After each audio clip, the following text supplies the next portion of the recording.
11-ci sual. Elektron cədvəl fraqmenti verilmişdir. Hesablamalar nəticəsində A2, D2 diapazondakı xanaların qiymətləri əsasında qurulan diaqram hansıdır? İlk növbədə gəlin təqdim olunmuş ədədlərdən istifadə edərək 2 hissəliləri buradan qeyd edək.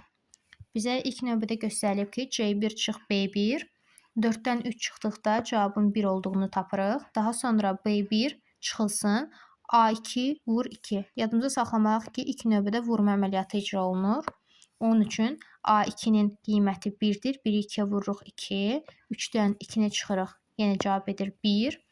Daha sonra C1 bölünsün 2. C1-in qiyməti 4-dür. 4-ü 2-yə bölürük, edir 2. D2 xanasında isə B1 isə gəl B2.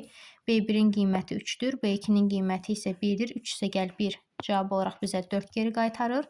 İndi isə gəlin diaqramlarla tanış olaq. Diaqramlarla tanış olduqda əvvəlki suallarda da bu tipli sual istifadə etmişdik. Əgər bura 1, 1, 2 qeyd etsək, bu hissənin 2 qatı elə bizə 4-ü verir. Doğru cavabımız D bəndidir. 12-ci sual. Elektron cədvəlin A1 xanasına bərabərdir 2 vurulsun.